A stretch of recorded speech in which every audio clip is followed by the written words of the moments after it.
This week I'm restoring a formal dining room table and 6 chairs that I was given by a family moving out of state. It's in pretty bad shape with nicks and dings along the edge of the table. There's even a section of trim missing near the corner. When I saw the top had 2 particle board bubbles, I knew that refinishing it was not an option. However, in this video, I'll show you a special product I used that allowed me to stain this particle board top so it looks just like wood. The chairs were also badly damaged and wobbly with terribly stained upholstered seats. This dining room table and 6 chairs will be completely restored so you won't recognize it.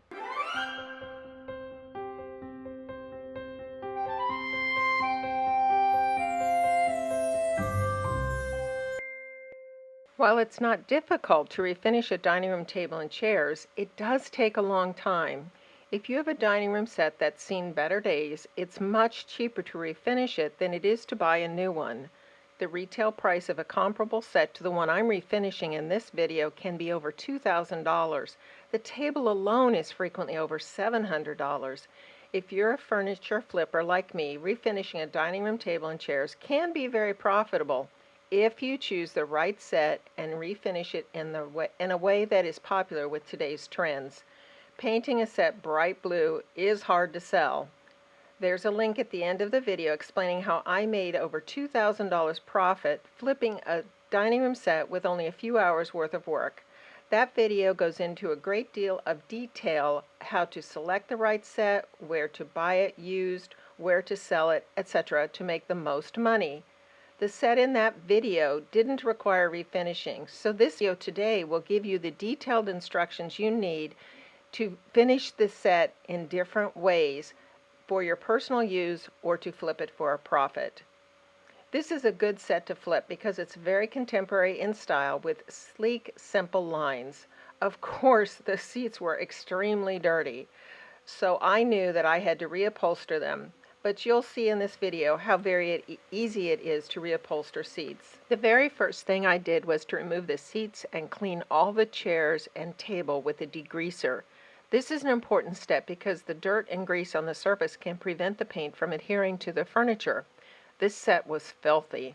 After washing it, I rinsed it with clear water and allowed it to dry. All screws and bolts were tightened to get rid of wobbly arms and legs. Any deep gouges were filled in with damp wood filler and, when dry, sanded smooth. The chairs and table had gouges, dings, and scratches throughout. These areas had to be sanded smooth or they'd be apparent under the new finish. Some of the damage was so deep that I finally resorted to using a 1/4 sheet sander to get the finish smooth. I used 220 grit sandpaper and constantly ran my hand over the surface until I could feel that the surface was smooth.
In preparation for priming, remove all the dust with a damp cloth. Since bare wood was exposed as a result of sanding, it's necessary to prime the furniture to prevent bleed-through of the tannins in the stain. Bleed-through can occur even if you're using black paint. Primer can be painted or rolled on, but it will usually require 2 coats of primer to ensure good coverage, and it takes a long time to paint or roll it on 6 chairs and a table. I used an oil-based primer because you only need 1 coat and it goes on very fast. It dries in only about 30 minutes and is ready for painting. Of course, you need good ventilation because the spray has a strong odor, and you must wear a good face mask to protect your health. Since overspray is always a problem, you also need a place to ensure that nothing around your furniture ends up with primer on it. If spraying primer and paint is not an option for you, then I would suggest that you use an all-in-one paint like Heirloom Traditions to refinish a dining room set. An all-in-one paint is primer, paint, and sealer all in one, so it's only one step. Since there is little odor and you apply it with a brush and a sponge, you can literally refinish your dining room furniture in your living room with a tarp on the floor. I have a detailed video made for beginners that provides detailed directions how to apply Heirloom Traditions all-in-one paint. I'll post it at the end of this video. At the conclusion of this video, I'll also give you my final thoughts about how I finished this dining room set. When the primer was dry, the surface felt a little rough, so I used crumpled up craft paper like fine sandpaper to go over the surface of every chair to ensure that it was smooth as possible. You can also use a grocery store paper bag, but don't skip this step. It makes a big difference in your final finish. Any drips of primer should be sanded with 500 grit sandpaper until smooth and then resprayed with primer. I used Waverly Ink Black chalk paint and chose to spray it on rather than brush it on the chairs because it's faster. You'll see that I brushed it on the table because I wasn't able to move the table into my spray area. It also allowed me the opportunity to show you how to apply chalk paint and sealer if you're not going to be spraying it on. I use an inexpensive HVLP sprayer that I purchased on Amazon for less than $60 and will put the link in the comments. I've used it for over 6 months now. Since it takes less time to spray paint furniture, it saved me a lot of money, and I've been very pleased with the finish from this particular HVLP sprayer. The paint was thinned with water as required by the manufacturer of the spray gun. I used a viscosity cup and measured how long it took it to drain out of the cup to determine when it was the proper thickness. They recommend 40 seconds. When the paint was the correct viscosity, I filled the container and went to work spraying the chairs. I'm not going to go into too much detail about how to use an HVLP sprayer to spray on paint because I'll be releasing a video in the next 10 days with very detailed instructions for beginners. When it is available, I'll put a link at the end of this video. If you subscribe and click the notification button, though, you'll be the first to be notified when I release it. A total of 3 to 4 coats of spray paint was applied to ensure good coverage. A car washing sponge was used to dab away any drips while the paint was still wet. The paint was allowed to dry thoroughly in between coats of paint. Since I could only paint 2 chairs at a time, it took me 2 days per pair of chairs to apply the primer, paint, and sealer to each pair. Moving them in between the application of the primer, paint, and sealer would have risked damaging the surface. As a result, though, it took me almost 2 weeks to paint the entire dining room set. After I finished spray painting each chair, I took a bright light and examined it carefully to look for any areas that were missed. Paint was dabbed on these areas with a sponge. I used my favorite water-based polyurethane as a finish. Black chalk paint sometimes looks streaked, so I put 2 tablespoons of black chalk paint in every cup of sealer to ensure that the color remained true. 4 to 5 coats of sealer was sprayed onto each chair. The sealer was allowed to dry thoroughly in between coats. Once again, at the end, I examined each chair for any areas that didn't seem to have sealer on them. Tinted sealer was then dabbed on these areas. Repairing the missing piece of trim on the edge of the table was a 2-step process. First, I used DAP wood filler to fill in the flat area, and then I used a product called Quick Wood to rebuild the round raised area. I tried to blend the edges into the surrounding wood. When dry, it was sanded to ensure the repaired area was feathered into the undamaged area. The edge was painted and later sealed for a permanent repair.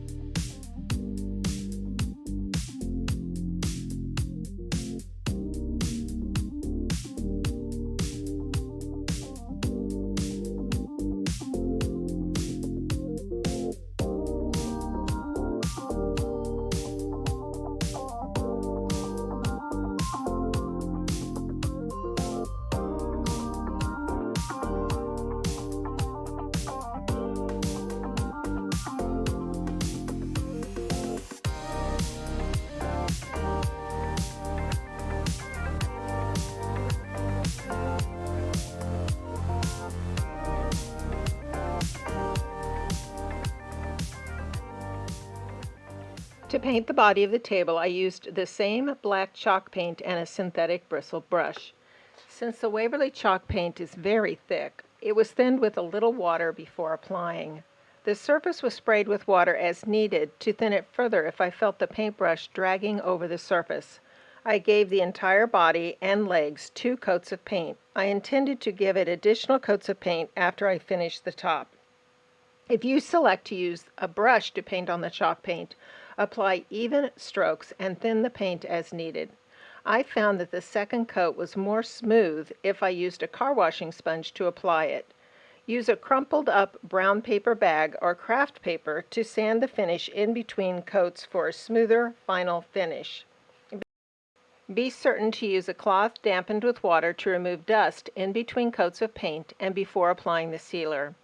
As mentioned earlier, the top had several particle board bubbles, so I used an orbital sander with 80 grit sandpaper to sand it smooth. I then switched to 180 grit sandpaper to scuff sand the entire top. This top was made of veneer wood over particle board. Since the veneer top could not be refinished, I had 2 options. Paint the top black to match the rest of the table, or turn it into wood with a product called liquid wood so I could stain it. I had never used liquid wood on a project this big, so I decided to give it a try. I figured the worst thing that could happen is I'd have to sand it all down and paint the top black. I have a video showing a different technique of applying liquid wood on a desk. I'll put a link to that video at the end. In that video, I didn't use the graining tool, so it was actually easier to do. I could have done the same process on this table, and it would have looked great, but I just had it in my mind that this table needed a prominent wood grain. All the sawdust from the tabletop was removed with a damp cloth. Place painter's tape around the edge of the table to keep the liquid wood off the painted edge. Using a chip brush or a synthetic brush, apply 1 coat of light wood liquid wood. This is one time that I actually wanted the brush strokes to be seen because it resembles wood grain when stained.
When the first coat was dry, I applied a second coat because the first coat had not completely covered the original surface.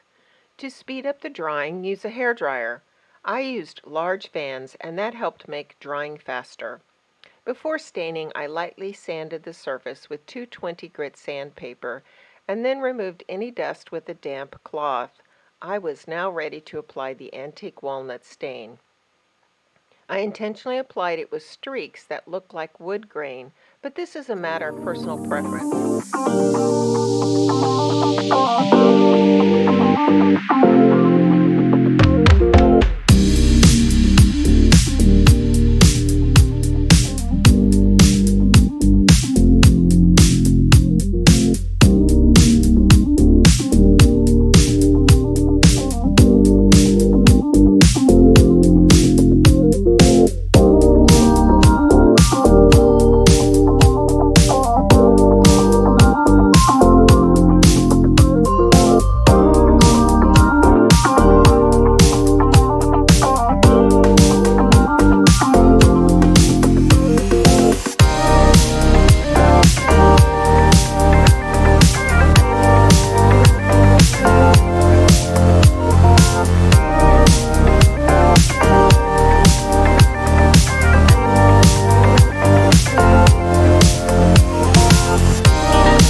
The stained top was allowed to dry overnight. A thick coat of dark wood was painted on.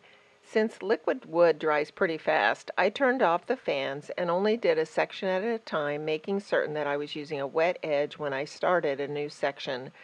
The wood grain tool was pulled over the surface with a rocking motion to make the wood grain. I had never used this tool before, and it took me only about 6 passes to get the hang of it. If you don't like the grain you created, then just repaint the section with liquid wood and redo it with the wood graining tool. I took care to make certain that the grain pattern was different as I went across the table.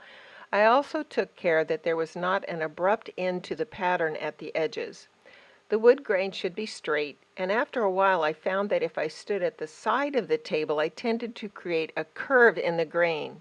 However, if I stood at the end of the table and pulled the tool toward me, the grain pattern was straight and parallel to the prior pattern. When I was pleased with the pattern, I stopped and let it dry with the fans on.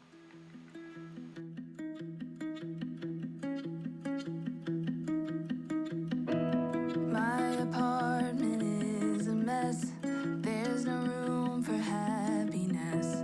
Been alone too many nights. You came by the other day, dropped off a key but wouldn't stay. We couldn't even start a fight.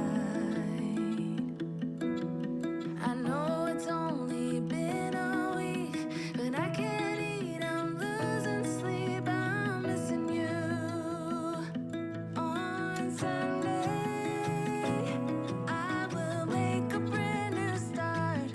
On Sunday, I will fix this broken heart. Maybe I won't be sad next Sunday.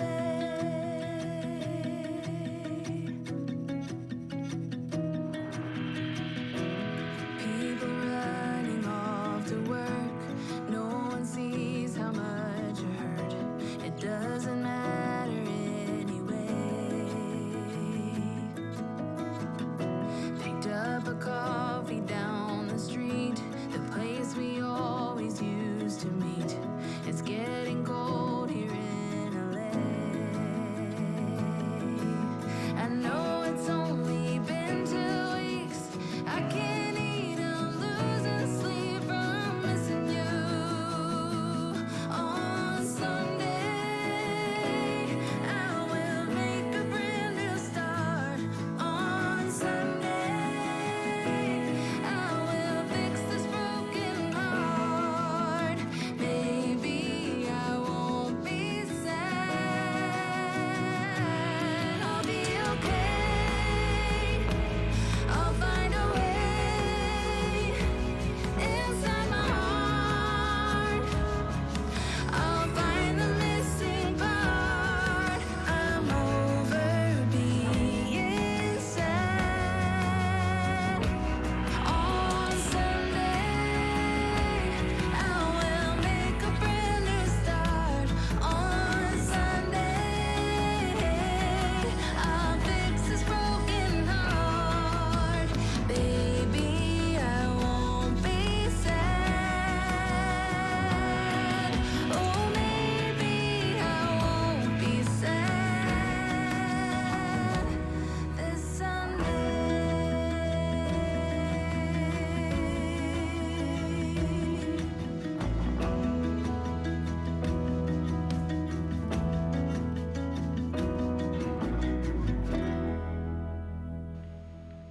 Since the rest of the dining room set was this bold black color with white upholstered seat, I wanted the top of the table to reflect this boldness, so I used a black stain on the grain. By waiting overnight to stain it a second time, the antique walnut stain was set, and the stain did not come off when I put the black stain over it. If I had not let it dry long enough, the antique walnut stain would have dissolved somewhat when I applied the black stain, and the entire top would have looked black. I wanted to be certain to still see some of the antique walnut stain in between the black larger grain. I was amazed in the end how wonderful it looked. It actually looked and felt like wood. I didn't sand it after I applied the wood grain tool, so there's a lot of texture on the surface. I could have sanded it though, and I think it would have still kept the look of the heavier grain. In all honesty, I may have overdone the texture part a bit, but personally I like it. According to the manufacturer, you can only use specific types of stain on liquid wood. This includes their stain, or the 3X stain by Varathane, or a gel stain. You cannot use an oil penetrating stain. While the top was drying, I finished the chair seats. The staples along the edges of the black backing were removed, but I kept the staples in the middle of the chair seats so the black backing remained in its location. This made restapling of this backing a lot easier. I then removed the corded edge. A good quality white upholstery material suitable for furniture was used.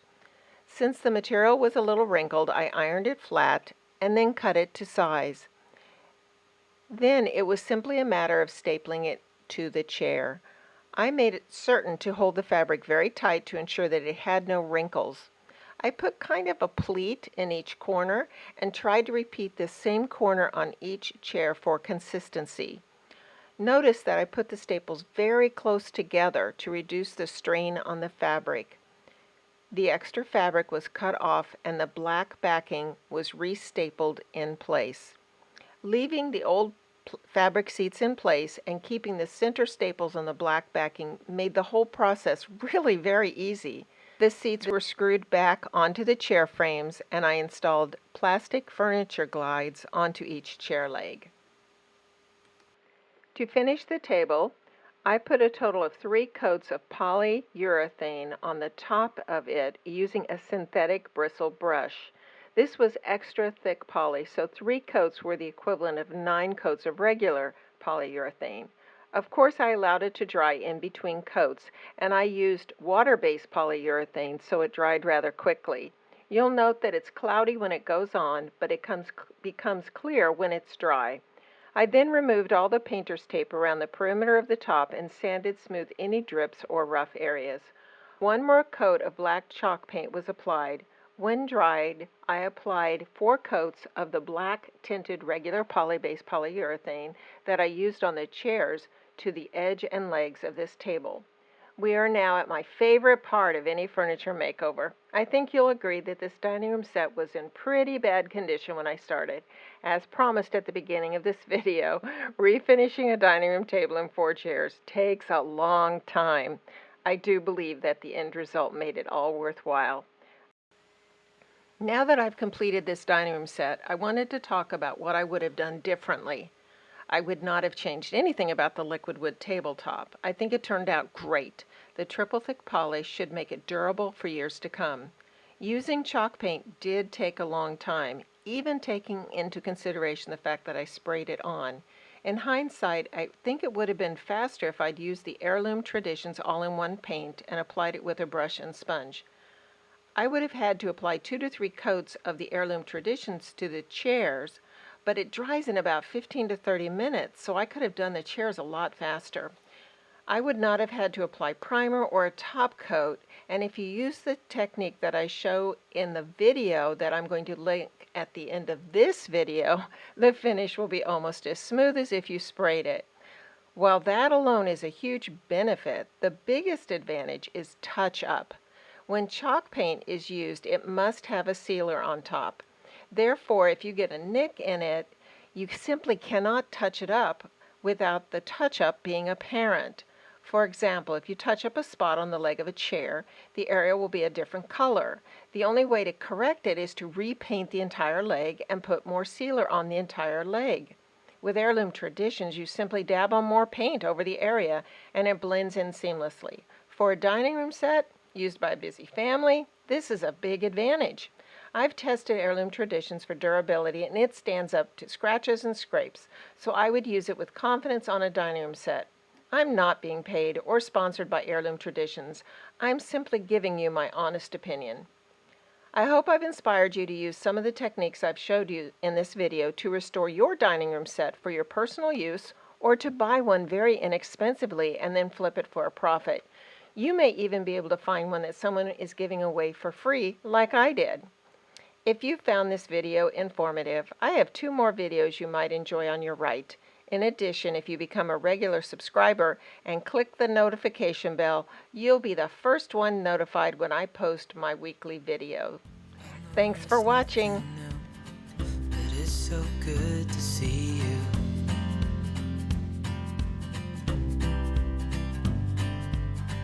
We do this every day, and I'm still so amazed by you. So hold me tight through the night.